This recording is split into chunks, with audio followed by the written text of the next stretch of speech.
Ramé Hemstreet. Thank you for taking the time today.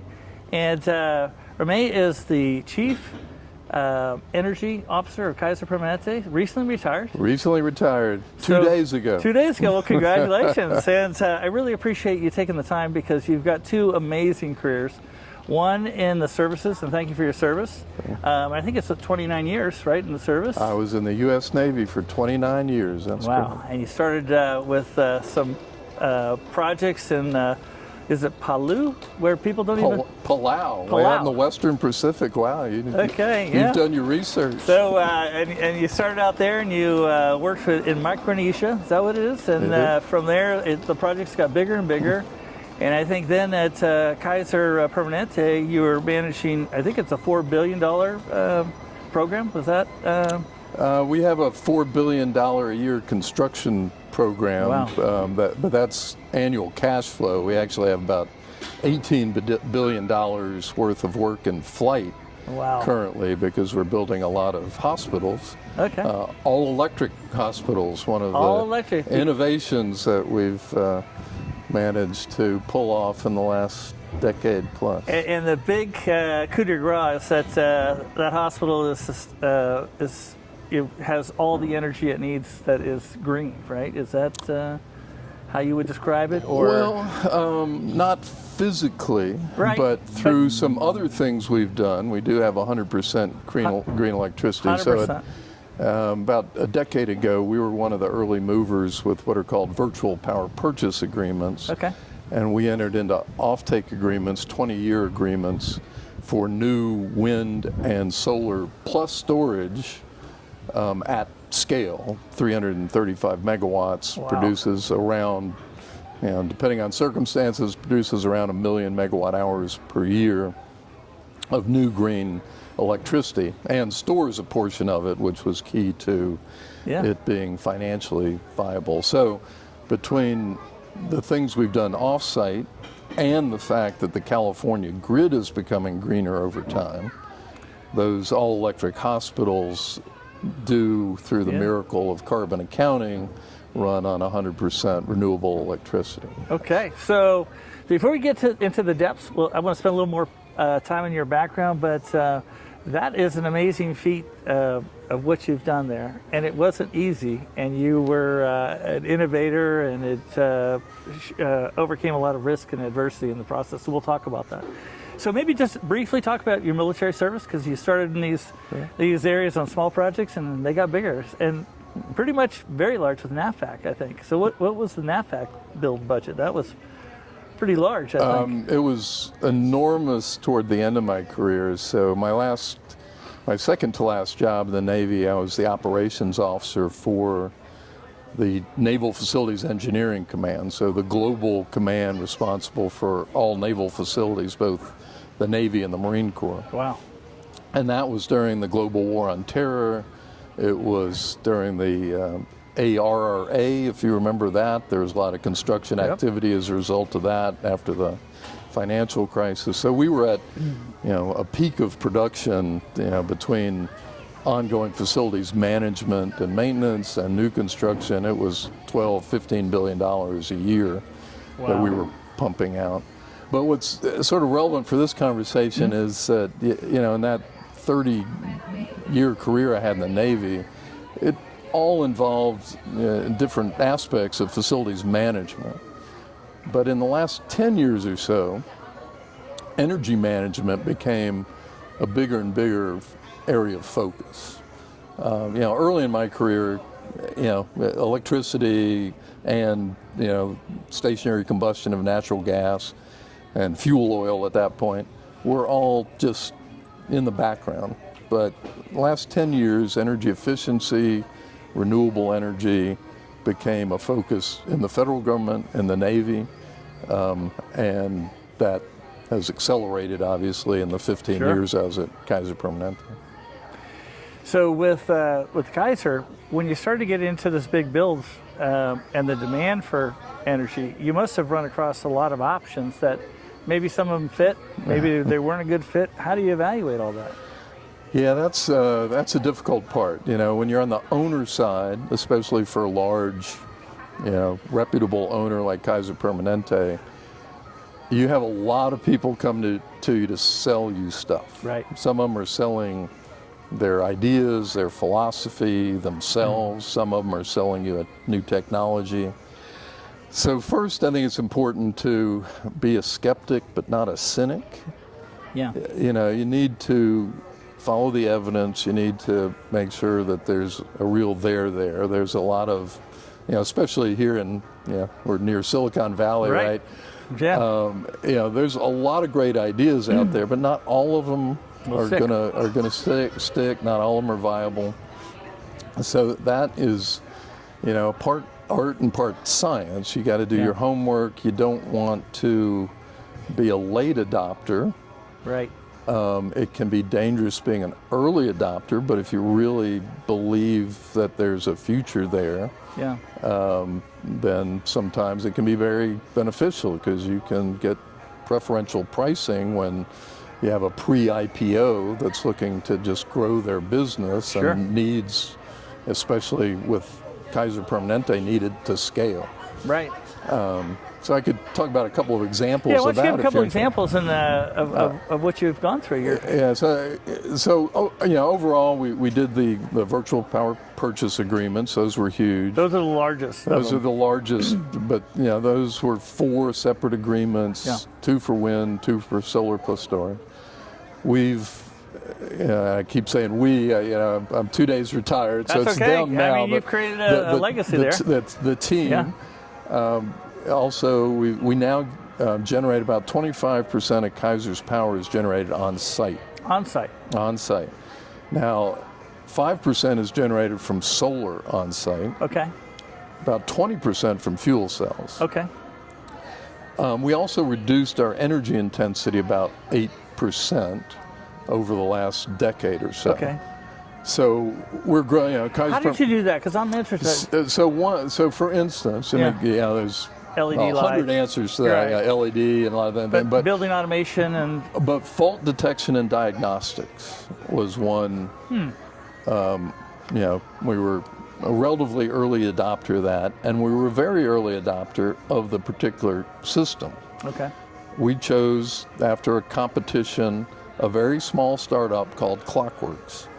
And that goes back to your earlier question of how do you decide? I mean, you got to obviously do your due diligence, take a close look at it, have a team of both, folks who are smart on the financial side, on the engineering side, attorneys. It takes a village. It takes a village to pull this together.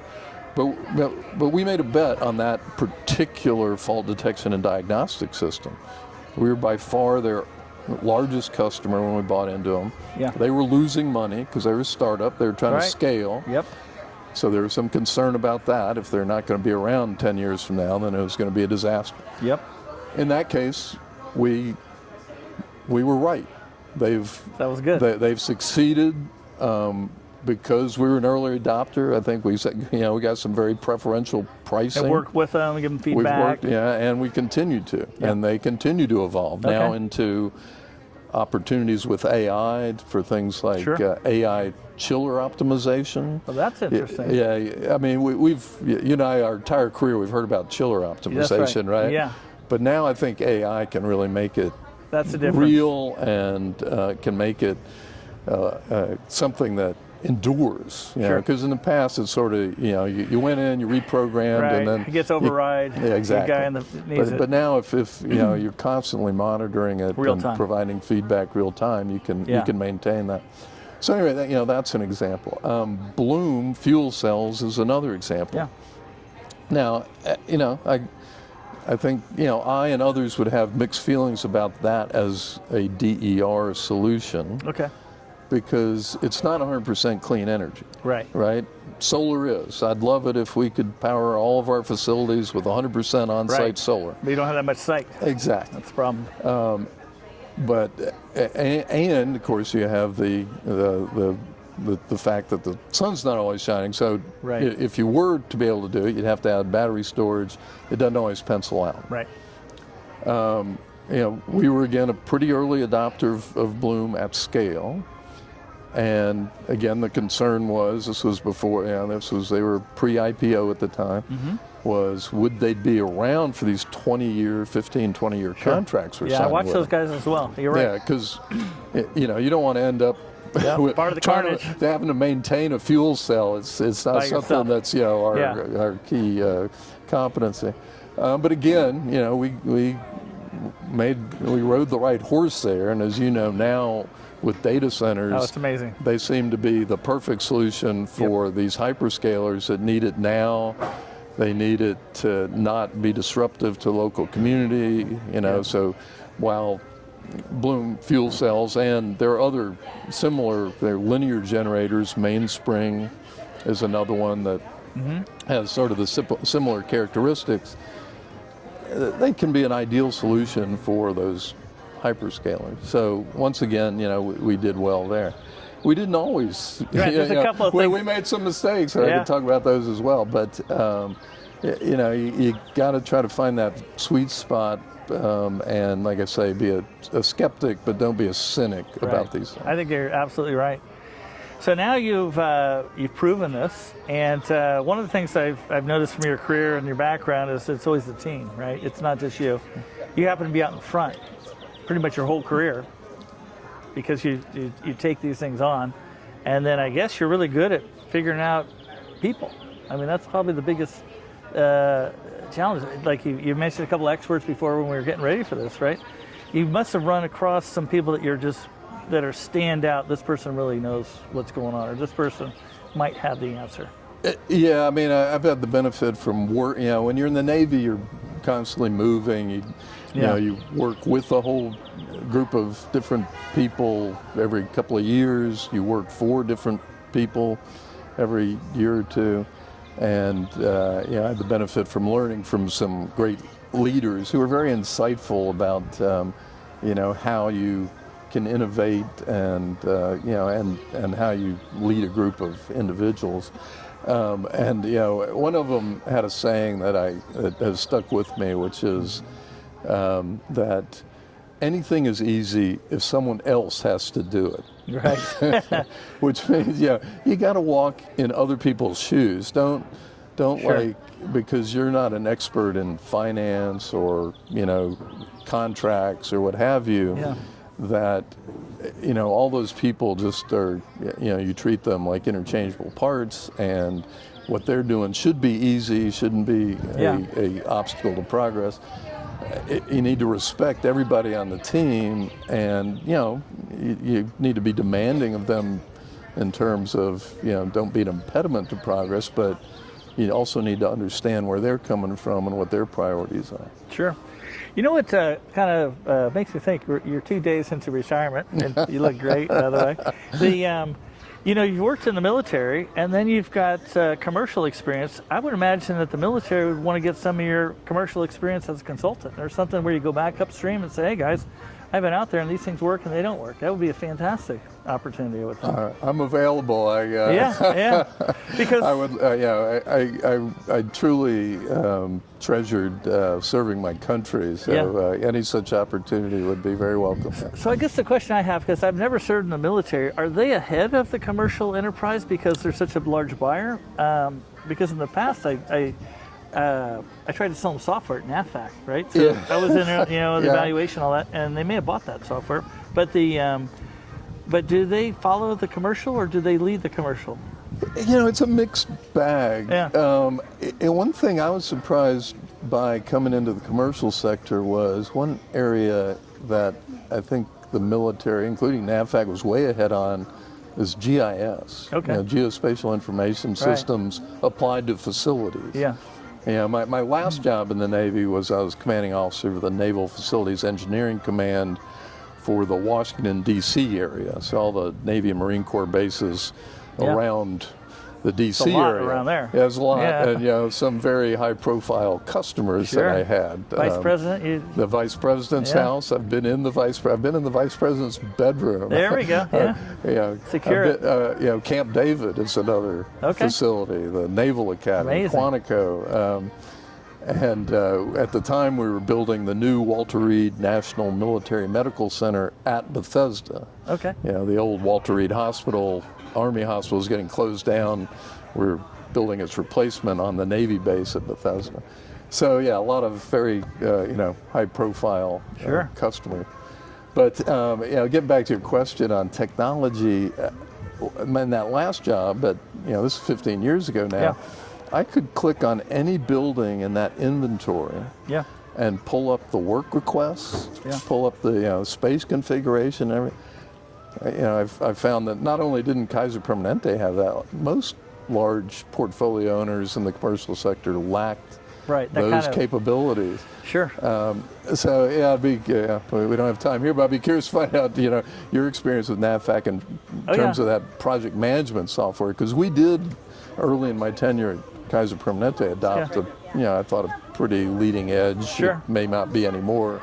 We can talk about it outside of this, but I worked on the Pentagon renovation with Hensel Phelps, and wow. and I sold them the project management software, and we talked about the POPs, the manhole covers, and the security alone was $650,000 to keep it a secure network at that time, right? So very interesting when you deal with the government and different and a lot of different things. But your perspective is amazing, and when I think about the size and scale of Kaiser, I would think that other healthcare systems would want to understand, and you've been sharing your knowledge freely at conferences, and that's where you're met, and I appreciate that you do that. It's hard to get the best-in-class information out and spread, because there's a lot of skeptics, or they don't have budget or what have you. Yeah. And I want to be part of the solution. So, I work for this company called Archkey Solutions, a big electrical firm. And I've asked Kaiser folks if they have a CMMS system, a computer-based management system, that we could help populate or fill to make the tasks less. And I don't know if Kaiser has the system uniformly, or they're evaluating a new one, or well, there is, and what we've done over the years is integrate it with fault detection and diagnostics. Okay. All right. Which was something we were pursuing in the Navy 15 years ago. Yeah. Sort of, not having a person in the loop to resolve the issue that is diagnosed. It goes straight into that work management system from the fault detection and diagnostics.